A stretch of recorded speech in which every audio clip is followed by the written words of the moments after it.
की छोटी बहू। छोटी बहू इधर आओ। तुम्हें तो पता होगा ना भाभी कहाँ है? शिमा, मुझे कैसे पता होगा? माँ तो आप लोगों की करीबी है ना, आप उनकी ननद है, चाची जी देवरानी है। अब अगर आप लोग को नहीं पता तो मुझे कैसे पता होगा? क्योंकि तूने ना उन्हें अपने वश में कर लिया है। पहले हमारी दीदी ऐसी नहीं थी। सच बता के वो कहाँ गई है, नहीं तो मैं अभी लड़कों को बताती हूँ कि दीदी घर से निकली थी और अचानक गायब हो गई। उनको भी तो बताना पड़ेगा ना। बिल्कुल। रास्ते में अगर तबीयत खराब होने की वजह से बेहोश हो गई होगी तो? माँ, पता नहीं कौन सी जीत को लेकर अपनी जिंदगी को बर्बाद करने पर तुली हुई है। मेरे बड़े भैया की जिंदगी भी उनकी जीत के चलते हुए बर्बाद हो गई थी।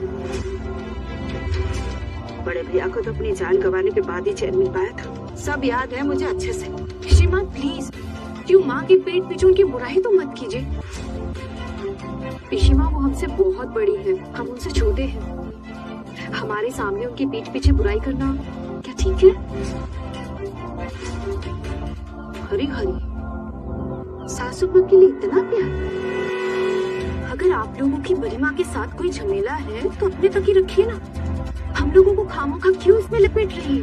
वो तो हमसे बड़ी है, जैसे आप दोनों हैं। और अगर हम आपके बारे में बुराई नहीं सुन सकते तो बड़ी माँ के बारे में भी कोई बुराई नहीं सुनेंगे।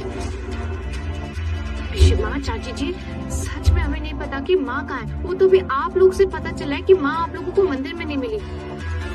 सच में हमें भी बहुत टेंशन हो रही है। माँ पता नहीं कहाँ चली गई। ठीक है, आप दस्तखत करके ले जा सकती हैं। अगर मैं खुद कार्ड लेकर जाऊंगी तो मुझे पहुंचाने के लिए ससुराल भी तो जाना पड़ेगा ना।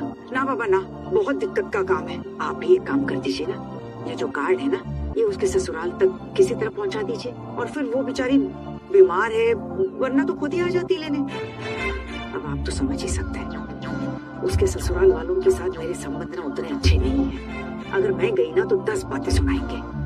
अब आप तो ये बात जानते ही होंगे, लड़कियों की जिंदगी में ताने सुनने के अलावा और रिहाई क्या है। आपको बताती हूँ, उसकी सासू माँ ना बड़े गुस्सैल है, हर बात पर ताने मारती है। रुकिए जरा, मैं चेक करता हूँ। हाँ मालती, अंदर आओ।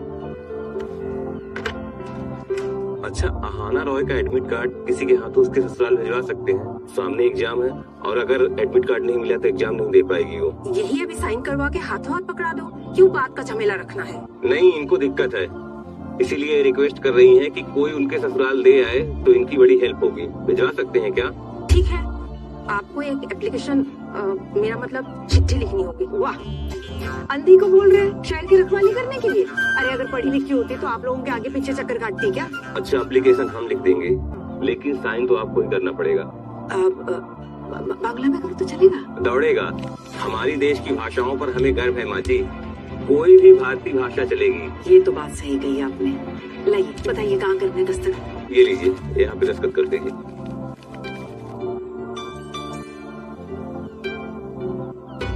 अरे उसकी माँ का नाम क्या था, क्यों याद नहीं आ रहा है? क्या था? करुणा। कीजिए माँ जी, क्या हुआ? हाँ कर। ये लीजिए, कर दिया दस्तखत। ठीक है, हम भिजवा देंगे, आप चिंता मत कीजिए। बहुत बहुत धन्यवाद आपका, बहुत बहुत धन्यवाद। ये लीजिए, आप लोगों ने ना बहुत मदद की है मेरी। चॉकलेट खाइए, लीजिए। क्या चॉकलेट? हाँ लीजिए, आप भी लीजिए। वो क्या है ना, कुछ और है नहीं ना देने के लिए, बस इतनी चॉकलेट है, वरना और दे देती। मुझे भी तो रोज एक एक खानी पड़ती है ना। थैंक यू चॉकलेट के लिए। हाँ धन्यवाद। हमें ना खबर कर देनी चाहिए। एक काम करते हैं, चाचा जी आसपास कहीं गए होंगे, उन्हें फोन कर सकते हैं, वो वापस जल्दी लौट आएंगे।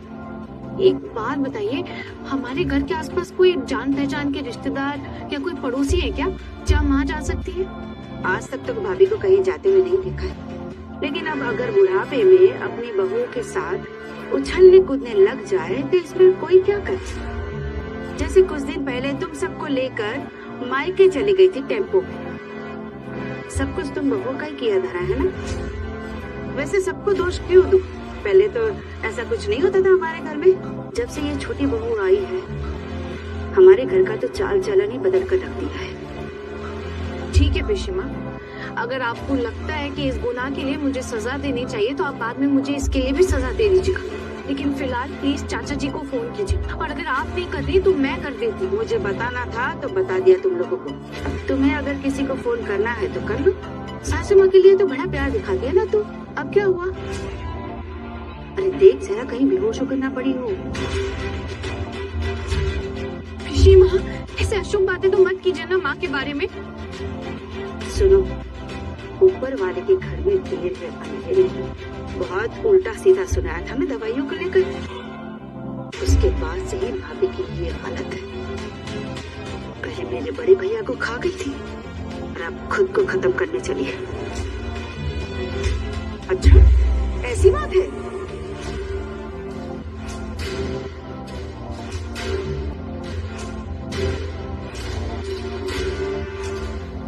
बड़ी माँ,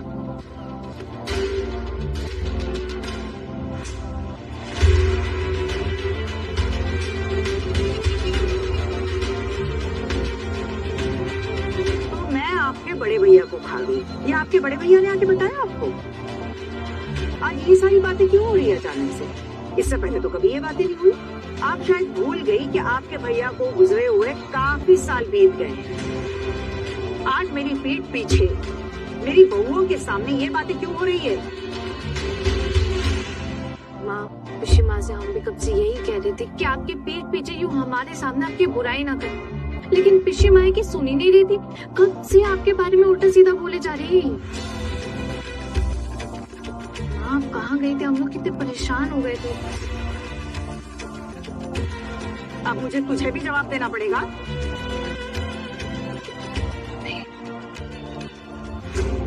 भाभी, अब तो घर से मंदिर जा रही ये कहकर निकली थी ना।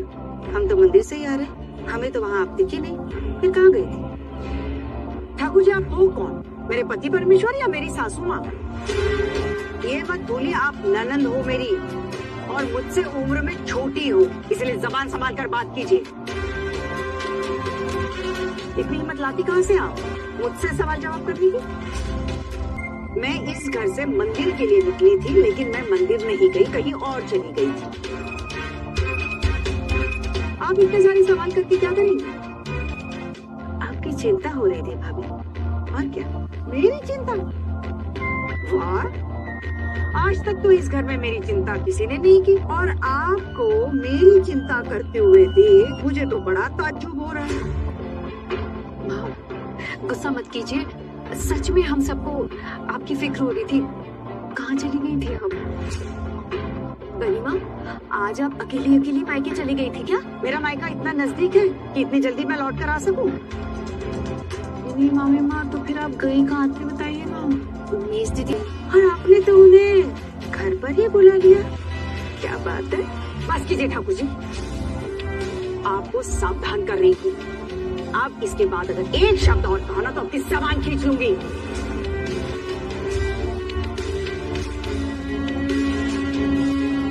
आप भूल रही हैं कि आप किससे बात कर रही हैं। अगर आप इसी तरह सर पर चढ़ती रही तो इस बारे में मुझे पोर्टू से बात करनी होगी। उसे ये कहना होगा कि अपनी माँ को लेकर इस घर से चला जाए।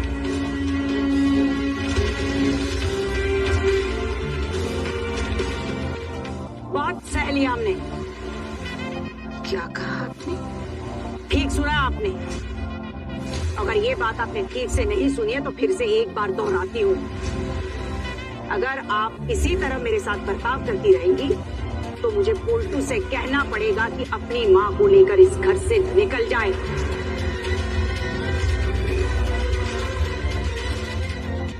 बस बहुत हो गया ये सब। अब मैं और बिल्कुल नहीं सहूंगी। सुना आपने? मामी माँ, मैं इस घर को छोड़ के कहीं नहीं जाऊंगी। मुझे इस घर से मत निकालिए। अगर इन माँ और बेटे को घर छोड़कर जाना है तो बेशक चले जाएं, पर मैं और मेरी बेटी इस घर को छोड़कर कभी नहीं जाएंगी। आप लोगों के साथ ही रहेंगी।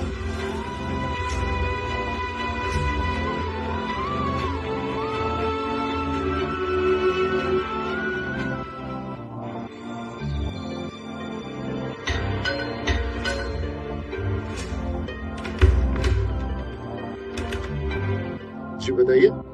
हाँ ना जी, यही रहती है। जी हाँ बोलिए, क्या काम है आपको? उनके नाम से एक कुरियर आया है, एक चिट्ठी है। मुझे दे दीजिए, मैं दे दूंगा उनको। नहीं, मैं सिर्फ हाना जी के हाथों में दे सकता हूँ, उनके सिग्नेचर लगेंगे। कौन है देवर जी?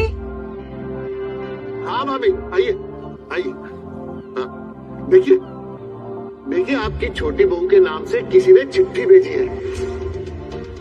आज तक हमारे घर की किसी बहू के नाम से कभी चिट्ठी नहीं आई, लेकिन छोटी बहू तो कमाल है ना, बड़ी अफसर है, इनके नाम से लेटर आया। और सुनिए, इस चिट्ठी को किसी और को दिया भी नहीं जा सकता है। मैंने बोला 2 बार मुझे दे दो, लेकिन नहीं दिया इन्होंने है? अच्छा, ऐसा है क्या? माँ, मुझे सच में इस बारे में कुछ भी नहीं पता। ये तो चाचा जी ने अभी बताया तो मुझे पता चला कि मेरे नाम से चिट्ठी आई है और साइन करूंगी तो चिट्ठी मिलेगी, तो मुझे पता चल रहा है। अगर आप इजाजत नहीं देंगे तो मैं नहीं लूंगी ये चिट्ठी, कोई बात नहीं। क्यों नहीं लेगी? हाँ? जा कर ले और देख कर बता कि किसने भेजी है। जी जी माँ, देखती हूँ। लीजिए। कहाँ साइन करना है? जी मैम, यहाँ साइन कीजिए।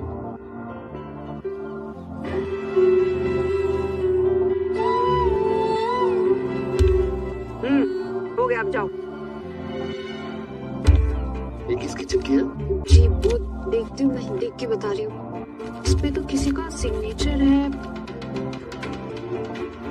भी तो माँ का सिग्नेचर है, लेकिन माँ क्या भेजेंगी मुझे?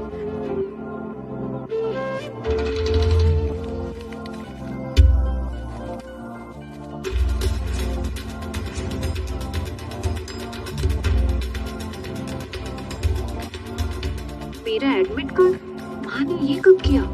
कुछ बताया ही नहीं मुझे। कॉलेज जाकर एडमिट कार्ड भिजवा दिया। माँ का ही नाम तो लिखा है। क्या लिखा है चिट्ठी में? मेरा मतलब है भाभी, इसकी माँ तो इसी शहर में रहती है, तो इसकी रोज 2-3 बार तो फोन पे बात हो ही जाती होगी। अचानक आज चिट्ठी भेजने की क्या जरूरत पड़ गई? मुझे भी नहीं पता चाचा जी, वो बहुत दिन से माँ से बात भी नहीं हो पाई है ना, इसलिए शायद। अरे भाभी, पर इसकी माँ तो इसको जब चाहे तब फोन कर सकती है ना। चिट्ठी भेजना कुछ समझ में नहीं आया भाभी मेरे को। बेटी के बिना रह नहीं पा रही है, इसीलिए चिट्ठी लिख दी है। हाँ? बहुत प्यार उमड़ कर आ रहा है ना माँ का। क्या लिखा है? मायके बुला रही है क्या? छोड़िए ना देवर जी, आपको क्या है, उसकी चिट्ठी है, वो जाने दीजिए। और हम जानकर क्या कर लेंगे कि इसकी माँ ने चिट्ठी में क्या लिखा है? जानना तो पड़ेगा ही ना, अभी ये हमारे घर की छोटी बहू है, हमें तो पता ही होना चाहिए ना कि चिट्ठी में क्या लिखा है। क्या हुआ? दीदी, वो मेरी एग्जाम का एडमिट कार्ड है, कॉलेज से आया है। सबको क्या हुआ? अभी मैं परीक्षा में बैठने वाला वो पड़ जाएगा ये। हाँ दीदी, वही है।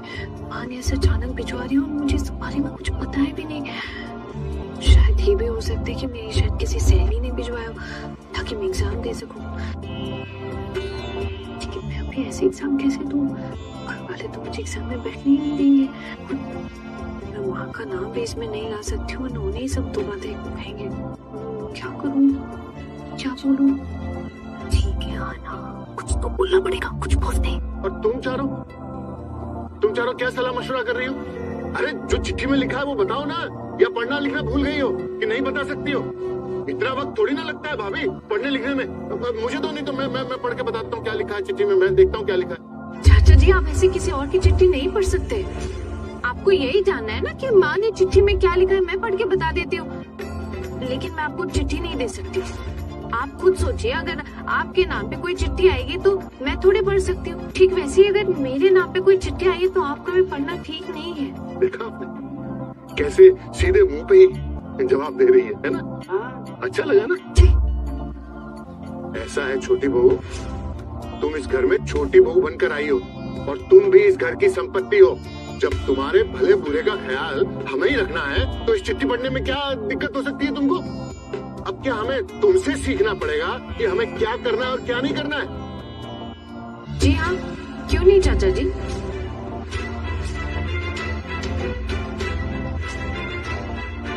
अगर जरूरत पड़ती है तो बिल्कुल सिखाना भी पड़ सकता है। सीखने की तो कोई उम्र नहीं होती है ना चाचा जी। और वैसे भी मैं तो आप लोगों से कुछ ना कुछ सीख ही रही हूँ ना रोज, तो आप लोग भी तो मुझसे कुछ सीख ही सकते हैं। और अभी आपने क्या कहा कि मैं आपके घर की संपत्ति हूँ। अब आप मुझे एक बात बताइए, इंसान क्या कोई जमीन जायदाद का टुकड़ा है या ईंटों से बना मकान जो किसी की संपत्ति हो सकता है? जैसे आप मेरी देखभाल करते हैं, आप लोग मेरा ख्याल रखते हैं, ठीक वैसे ही मैं भी आप लोग का ख्याल रखती हूँ। कुछ ना कुछ करती रहती हूँ आप लोगों के लिए और जिंदगी भर करती रहूंगी। लेकिन इसका ये मतलब तो नहीं है ना कि कोई किसी का ख्याल रख रहा है या ध्यान रख रहा है तो फिर वो उसकी संपत्ति होगी। इस लड़की को तो बातें बढ़ाने की ना तलब लगी रहती है। एक बार शुरू होती तो वो कभी नाम ही नहीं लेती। नहीं जी, बिल्कुल सही कहा आना ने। अच्छा जितना खतरनाक होगा उतनी ज्यादा खतरनाक दवाई देनी पड़ती है उसको मारने के लिए। सही किया बिल्कुल। ऐसे भी कुछ तो बोल रही है ना आना। हम तो हमेशा से मुंह सैल्यूट लगाए घड़ी को नहीं सुनते आ रहे। ये कम से कम हमारी लिए आवाज तो उठा रही है। भाभी सुना ना आपने, सुना ना कि इसने क्या कहा? आप कुछ बोलेंगे नहीं? हाँ हाँ देवर जी, अब कान है तो सुनूंगी ना, बहरे थोड़ी हूँ। अब देखिए, ये आजकल की लड़कियों को संपत्ति कह दिया तो अपमान महसूस होता है। हाँ? अरे देखिए, आत्मसम्मान की दुकान खोलकर बैठ गई है सबके सब। जाने दीजिए ना देवर जी, इसकी चिट्ठी हमें क्या लेना देना, जो चाहे करे। नहीं नहीं माँ, मैं पढ़ के सुना देती हूँ, कोई बात नहीं। नहीं। तुम रहने दो। तुमने जो ये भाषण दिया है ना, इससे हमारे कान पहले ही भर गए और कुछ पढ़कर सुनाने की जरूरत नहीं है तुम्हें। मेरी तो अभी यहाँ कोई सुनने वाला है नहीं। आज छोटू को आने दो, वो आएगा ना तो पूछूंगा उससे कि उसने आज तक अपने चाचा जी का इस तरह से अपमान नहीं किया है। मैंने पता नहीं आज क्या गुनाह कर दिया जो उसकी ये धर्म पत्नी मेरी इतनी बेइज्जती कर रही है। पूछूंगा उससे भाभी। नहीं चाचा जी, मैंने आपकी कोई बेइज्जती नहीं की, बस मुझे जो आपकी बात खराब लगी उस बात का जवाब दिया है मैंने, और कुछ भी नहीं। ये चिट्ठी में क्या लिखा है मैं पढ़ के बता देती हूँ आपको। चिट्ठी में ये लिखा है कि वो मेरे मोहल्ले की एक दादी है, उनकी तबीयत बहुत खराब हो गई थी, तो वो पूछ रही है कि मैं कैसी हूँ, मैं कब उन्हें मिल सकती हूँ। वो यही सब पूछ रही है और वो चिट्ठी नहीं लिख सकती ना, तो उन्होंने मेरी माँ से चिट्ठी लिखवा ली है, इसलिए माँ का सिग्नेचर भी है इसमें, बस। और कुछ ज्यादा कुछ नहीं लिखा है। वाह वाह वाह वाह वाह, बातें बनाने में तो उस्ताद हो गई है ये लड़की देवर जी। देखिए, माँ ने मेरा झूठ पकड़ लिया क्या? मैं तो झूठ बोलना ही नहीं चाहती थी, लेकिन इस एडमिट कार्ड के बारे में बताऊं भी तो बताऊं कैसे? आखिरकार इंसान ही हूं। जिंदगी का सहारा भी बहुत है मेरे लिए।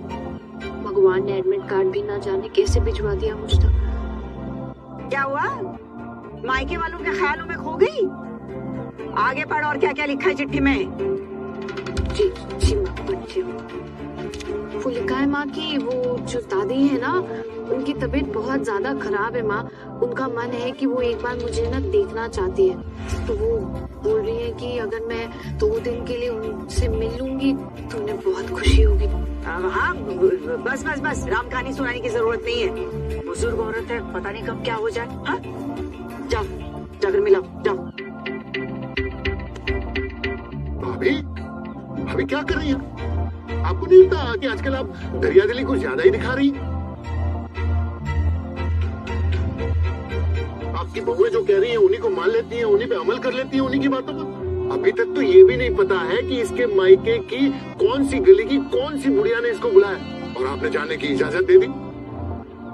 देवर जी, ये भी तो हो सकता है ना कि बचपन से जानती होगी उस बुढ़िया को, परेशानी होगी तभी तो चिट्ठी लिखकर बुलाया है ना। कल को किसी के दुख का कारण क्यों बने, बताइए आप। आगे जाके यही हमको सुनाएगी ना। जाने दीजिए, एक बार मिलकर आ जाइए। माँ, हाँ। मैं क्या सच में जा सकती हूँ? ए लड़की, मेरी बात सुनी नहीं क्या तूने ठीक से? कह दिया ना जा। अब टेप रिकॉर्डर की तरह बार बार वही रट मत लगा। जाना है तो जा, वरना रहने दे, तेरी मर्जी है। तैयार हो जाओ जाके, आदेश तो मिल ही गया है। जिन पड़ोसियों से मिलना है उससे जाके मिल लो जाके। लेकिन हाँ, रुकने की जरूरत नहीं है। जी चाचा जी, वैसे ही करूँगी। देखती हूँ। देखती हूँ मतलब? नहीं, मेरा मतलब है आपने जैसा कहा है वैसे ही करूँगी।